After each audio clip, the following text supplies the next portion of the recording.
Well, we're live. Welcome to Our Moral Moment with Bishop Barber and myself. Although Bishop Barber is not here today, I wanted to start by asking folks who are joining us, and we've still got people coming in here, but if you're joining us and you are a praying person, please pray for Bishop.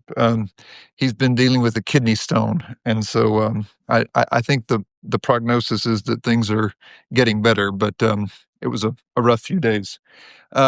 Delighted today to be here with my friend Robbie Jones. Hey, Robbie. Hey, Jonathan, how are you? Glad to be with you. I'm doing all right, and I'm delighted to get to kick off Advent with you. Robbie Jones is a sociologist who has been studying religion's influence on American life for a long time. The author of, I got your book here most Hey, recently, thank you.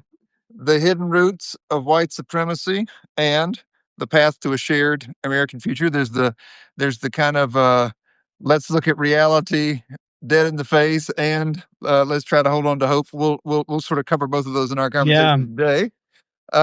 Also wanted to let folks on here know that you're the author of the Substack, White Too Long, so you can follow Robbie here on Substack and get a regular dose of really good analysis of what's going on in the country. I thought we could start there. We're calling this series Advent in a Time of Authoritarianism, and for people who are on here but haven't kind of gotten introduced to this yet, if you subscribe to Our Moral Moment in this season, what we're going to do is we're going to share these videos, which are relatively short conversations, along with some more in-depth videos from a recent symposium we did on authoritarianism. And in the first session of that symposium, we used a lot of your data. So you don't have to get into the weeds here, because people who want to know more can really dive in and see charts and everything in yeah, that. that's a warning. You're giving me a warning not to get into the weeds. But I did want to start by asking, as someone who has for 2 decades now, through a national survey, tried to track how people's values impact their engagement with public life. Um, Share with folks what the trends have been, how you could see an authoritarian movement coming maybe before it was in the news, and what sort of from the big picture perspective of somebody who's been watching this. Folks can dig into the particular numbers, but you've been watching those numbers for a long time. What sense do you make of it? Yeah. All right. Well, I can't. You don't want me to pull down my screen behind me with my PowerPoint slide. I'll resist doing that. But yeah. So I'm the president and founder at Public Religion Research Institute, PRRI, and we have been since 2009 with our finger on the pulse of American public opinion, and particularly the ways that religious groups interact with politics and values. And it won't come to surprise anyone here. Boy, a lot has changed, and a lot has stayed the same. In fact, and so I think, what the big picture is really this. I wrote one piece after the last election. I only wrote one postmortem piece because I didn't really feel like I had much else to say other than one big thing, and I called it. It appeared in Time magazine, and I called it "What White Christians Have Wrought." Hmm. Because at the end of the day, I saw so many people, reading the tea leaves of the exit polls and kind of parsing, well, where did Latinos go? And where did African Americans go? And like looking at these tiny little shifts, of where people moved. And there, we did some of that too. It's worth doing to kind of know where we are. But at the end of the day, speaking of getting into the weeds, right, it missed the big picture, right? Of Mm, so how do we end up with mm, uh, this authoritarian president that we have, and the MAGA takeover of one of our two political parties. And there's really only one answer to that question, right? And that is white Christians have allowed this to happen. Now, what do I mean by that? And that is that, what we see is that every time Donald Trump has been on the ticket, it has been white Christians that have overwhelmingly supported him. And everybody knows I think by now the kind of one stat people can quote is like 8 in 10 white evangelical Christians But support it. you keep saying white Christian. Spell Yeah. out why. Yeah, Well, spell I out know. what So everybody keeps saying, okay, well, white evangelicals, right? 8 in 10 support him is true. And in the last election, it was 85 percent of white evangelical Christians. But I think the thing that when you look at the numbers, what everybody's forgetting is that 6 in 10 white non-evangelical Protestants supported Trump every time he's been on the ticket, and 6 in 10 white Catholics have supported Trump every time he has been on the ticket, and it's been very, very steady. Like, so you might think, okay, in 2016, maybe people were giving him the benefit of the doubt, and maybe they had voted Republican all their lives, and Hmm. so it was a kind of knee-jerk thing. But by this last election in 2024, everybody knew what they were voting for, Yeah. right? There was no doubt at all, and it just didn't make any difference. And so I think that's like the big picture. Now, yeah, I'll just stop there, see where else you want to go. But that's the big picture to me that I think is just at the core of our divisions in the country, because Christians of color, non-Christian people, Jews and Hindus and Buddhists and Sikhs and Muslims, and the unaffiliated all voted the other way Yeah. against Trump in all three of the elections where he's been on the ballot. So it really has been this kind of white Christian kind of group over here, and then the rest of the country over there. All right. So this is counterintuitive for some folks because they think if they're a member of the local Catholic parish or the United Methodist Church in their hometown, they think of white evangelicals as those other people. They don't identify with them. And you're pointing out that just the data shows that there's actually a lot in common in terms of politically where people have been going. Um, the harder question is always why. But you're a sociologist who doesn't just run the numbers, but Yeah, you think about why, and you've written a whole book on history here. You think about history. So give us your take on what's going on here and how does it help us understand the religious landscape that's connected to this yeah. authoritarian moment we're in?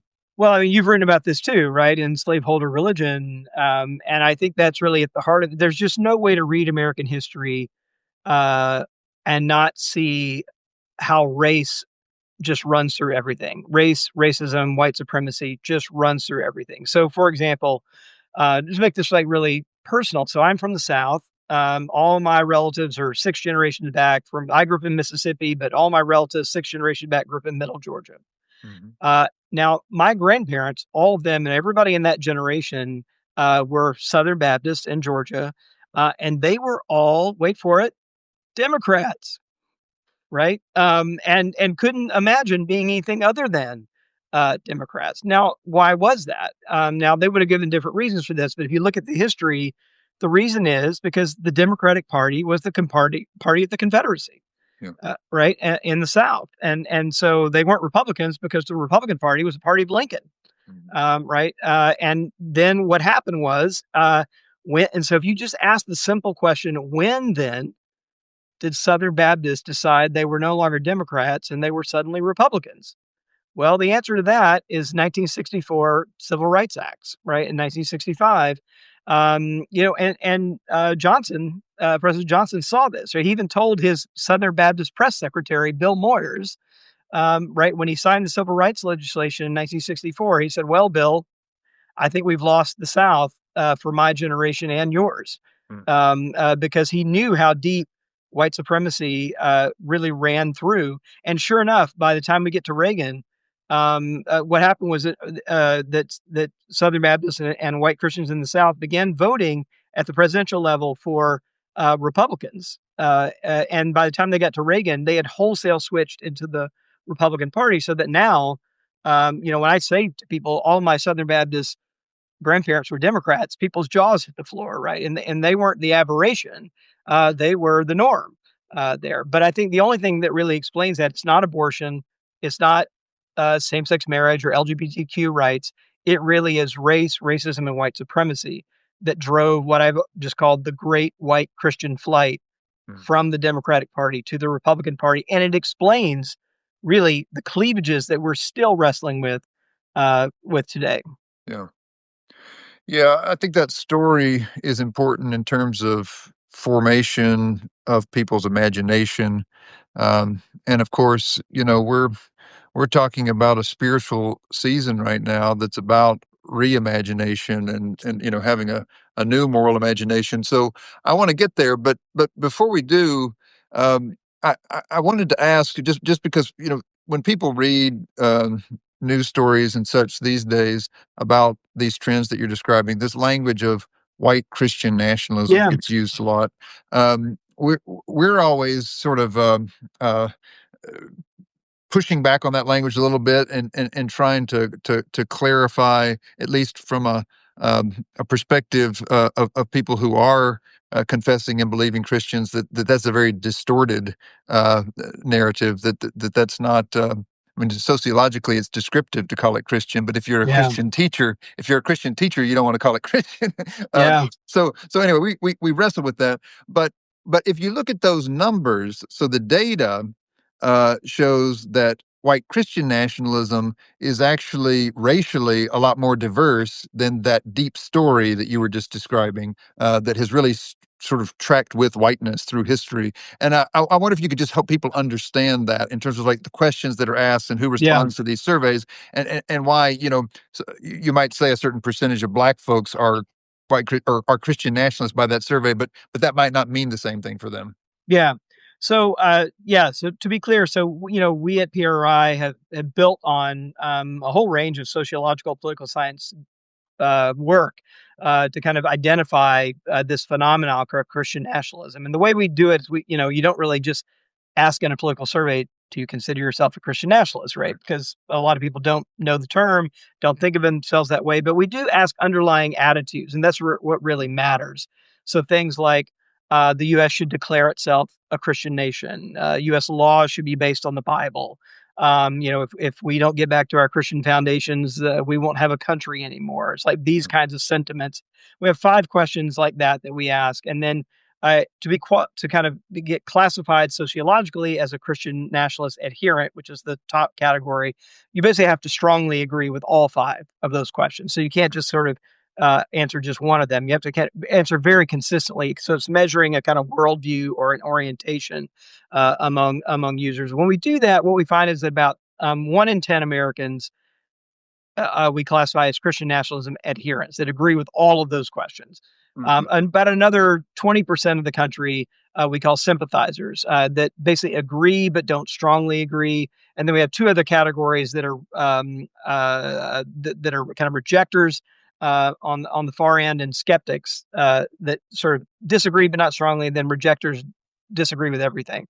So what the big picture is that there's about 3 in 10 Americans that are either adherents or sympathizers, and then about 2/3 of the country that rejects that view. So Mhm. I mean, it tells you something. It is interesting. So we don't ask about race in those. None of those questions ask about race or ethnicity. So then we kind of measure it back across, and we do find, for example, higher rates of African American Protestants than you might imagine agreeing with that. But when we look at what it really means to them, Yeah. it really doesn't have this dominionist aspect to it the way that it does among white Christians. So they may sort of think that, oh yeah, maybe this is a Christian country in some way, but it doesn't have that dominating dominionist kind of power overlay that it does for white Yeah. Christians when we measure it on other kinds of attitudes. It does seem like this is where historical memory and the way it shapes somebody's sense of identity makes a huge difference. I mean, you can just imagine in your head if you heard the voice of Martin Luther King saying that you know U.S. law should be based on Christian or biblical values. Yeah, That would resonate very differently than if you heard it from Jerry Falwell or from one of today's MAGA preachers. right, right. You know, so that gives us a sense of sort of who this is. And part of what I've learned from your work is that what you were saying earlier, that this long narrative that we're really demographically uh, crashing against is this notion of white dominance that was coexistent with at least democracy in name Yeah, for 250 years now. And we are fast approaching a demographic place where uh, white people raised white in this country, will be one among multiple minorities, which means you can no longer pretend to have a democracy and maintain white supremacy. Um, and that creates an authoritarian crisis. Yeah. No, I Is think that that's right. is that basically It's your read? notable that if you only look at race, you're right that it's still a little bit out on the horizon, that we haven't quite become a sort of majority non-white country.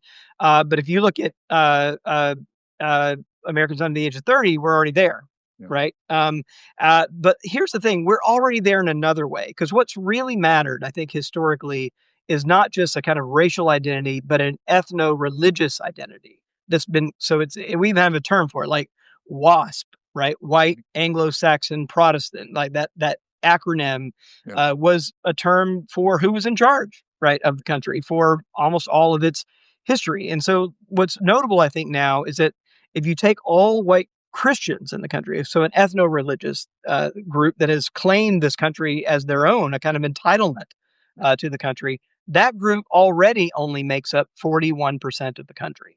Yeah. Now that's new, right? So recently, as the turn of the 21st century, we were still a majority white Christian country, but we're no longer that. And so, just I think one of the reasons why we've seen this, what I sometimes call the Great White Christian Freakout moment that we're in, is because we just in the last 20 years have gone from being a majority white Christian country to one that's no longer a majority white Christian country. And as you said that puts the question front and center: do we really mean it Mm-hmm. when we say we support democracy, where one person, one vote, equal representation, all those things, about all those principles about equality that we said we believed when we had enough numbers to control the table? Yeah. Do we still believe them when, as you said, we are having to now negotiate that power? We no longer have the numbers outright. And then we are seeing, well, a group saying, yeah, actually, we're not going to negotiate the power. And instead of supporting democracy where we have to negotiate that power, we're just going to subvert democracy and assert the power, right? Using whatever means necessary. Yeah. One of my mentors was Vincent Harding, and he was a great historian embedded in the civil rights movement. And he used to tell us, I mean, this is when he was in his 70s and 80s, he would say, remember, America is a very young multi-ethnic democracy. Yeah, We've only been trying it for half of my life, he would say. And now we're seeing, I think, a real sense with this language of, losing the country, losing our values, that there is uh, a real appeal to that fear that is at the basis of the authoritarian forces yeah, that are alive and active here right now. yeah. And One so, other thing I'll say on this, just before we leave this topic, is I do think what it means though is that um, sometimes we think we got to get thing like white Christian churches to kind of go back to their commitments to democracy, right? mm, And I think the real problem for that is that they were never that firm to begin with, right? So what we really are going to have to do is like reestablish a mm, commitment to a multi-ethnic, pluralistic democracy, and that's going to require actually some new theology, some new thinking on our part, because it's not something we could just dust off yeah, and pull back, because it was very, very thin, if it ever existed at all, in most white congregations. yeah. We're not talking about going back to something that was lost. Yeah, or firmly held, Yeah. really, right? Yeah, it's something we're gonna have to recommit ourselves to. Yeah. And so the theme of this week in Advent is appropriate. Hope. where, where do we look for hope as we try to imagine such a reconstruction? I flagged in your book, since I brought it with me. Let me remind you what you were saying at the end of this. I do have a chapter on hope in that book. Yeah. Yeah, at the end of this, it's worth the time to wrestle with the history that you wrestle with in this book. You get sort of to the end of that wrestling, and to a powerful description of communities that are doing this work, of reckoning with their local histories. And you say, I thought this was striking. this language of chosenness that goes Mm. along with that assumption of power that you've been talking about. You said from the chosen's vantage point, on the high bluff overlooking the promised land, the river of history runs true from the headwaters to its terminus. Its waters are always navigable and calm, and its banks are never eroded. The chosen's view of justice is similarly satisfying. Let justice roll down like waters and righteousness like a mighty stream. You say it all too often functions as a naive understanding of social change. It can imply that the injustices of the past and the powerful systems of present oppression will naturally, when confronted with the facts, experience a catastrophic failure like a dam suddenly breaking. But you're no longer convinced in this telling that that's true, and you go on to sort of use this metaphor of a river that winds. Yeah, talk to us about how you found your way to your understanding of hope as you've grappled with this reality of our history and our present. Yeah. Well, I think two things stand out to me. One is, the last 10 years I've read pretty much everything from James Baldwin I could get my hands on. And out of all of his like wisdom and eloquence, there's like one simple thing that he came to several times in an interview, and it basically boils down to this. He even said, like, I think the kind of sum of my wisdom comes down to I know we can be better than we are. Mm. And just it's that simple. Like, I know we can be better than we are, and kind of holding out hope that we're going to do that. And then I think the other thing yeah, my training is really in sociology, it's not in history, but I have found myself push more and more into history. Like in that last book, I did more history than I really have ever. And I think the real insight from history is, um, nothing's inevitable. Mm. And I think even when things have looked really dark, and here we are in Advent, right? You and I've got on black shirts during Advent. It's going to be dark by 5 o'clock, here in DC, and it's going to keep We are getting moving darker. towards the shortest day of the year. That's That's right. part of the Advent journey. That's right. So we're lighting candles, right? And in my house, my wife's Jewish. We're lighting Advent, and we'll soon be lighting, the Hanukkah Hey, candles, it gives right? you more light. Right, so we'll have more light, but that feeling I think is and I'm from Mississippi, right? And so, boy, thinking about all of the contingent turns that history took in Mississippi, including like what looked like liberation after the Civil War, got quickly plowed under in Mississippi by the 1870s, right? It didn't last very long.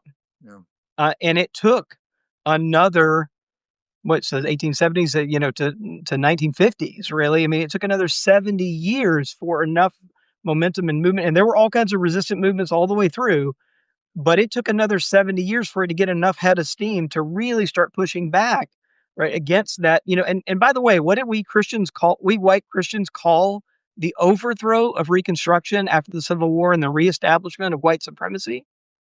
Redemption. We called it redemption. We pulled off our theology and called it redemption, right? I mean, that's just how upside down, things had been. Mm. But I think all that to say, like, I do think the thing gives me hope. And that river metaphor, I think, was a good one because um, I think for white Christians in particular, and certainly for myself, we kind of look back at history and we cite Martin Luther King or, something like that. And it looks like, I think in some ways, an inevitable victory, right? But we also had Medgar Evers, who got gunned down 9 miles from my driveway, growing up in Mississippi, who, by the way, was shot dead by an Episcopalian, Yeah. A white Episcopalian from Greenwood, Mississippi, who stood on the Yet a steps of his fellow own church. military veteran.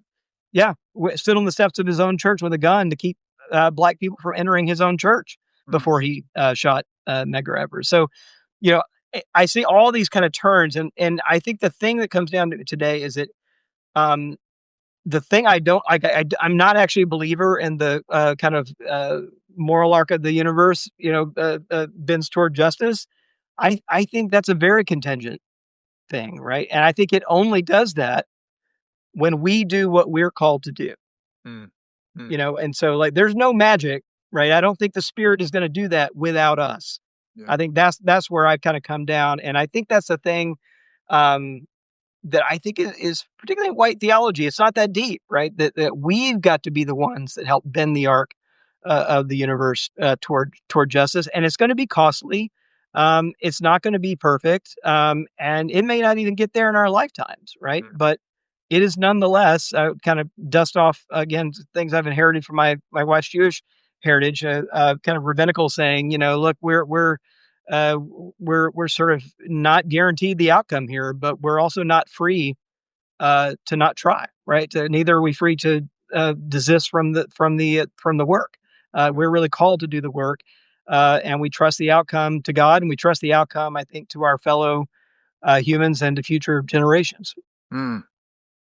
Well, it's a powerful insight into what any real hope is, which is a determination to accept your responsibility for the story that you find yourself in, Yeah.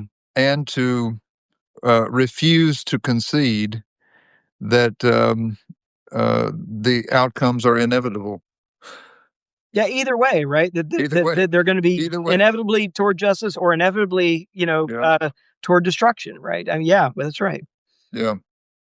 And I think another piece of that for given this reality of the role that religion has played, how much religion has been used to, I mean, from redemption to justify the overthrow of Reconstruction, through all of these narratives that allowed people to not only feel like they could get away with using and abusing other people, but to actually feel righteous about doing it, to feel like Yeah, they were doing God's work.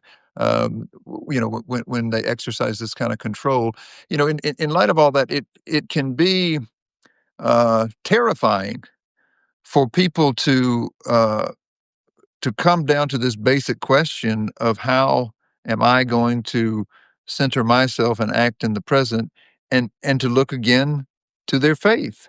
I think this is a fundamental reason why so many people who have um, grown up in faith communities during this moment of reckoning with this history have left those faith communities. They, mm, they they simply can't see themselves affiliating with a faith that was used to do that much. But I, I think it's equally important to remember those people who were able to hold the light through the darkest periods of our history were also people of incredible faith, yeah. right?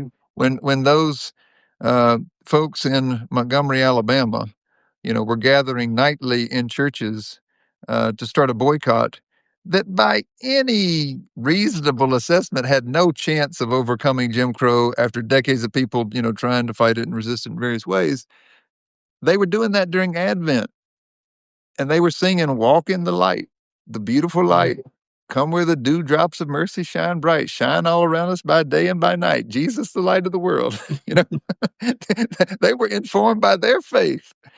Um, and I think the hope that you're describing, as gritty and as calloused from the daily work of bending the arc, as real as it is, it's also rooted in a faith tradition, and that's a faith tradition that we can lean on in moments like these. And it's not just Christian, like you say. It's also Jewish. It's also our Muslim and Buddhist neighbors, and many others. But there are deep moral traditions that have kept the light burning for so many people.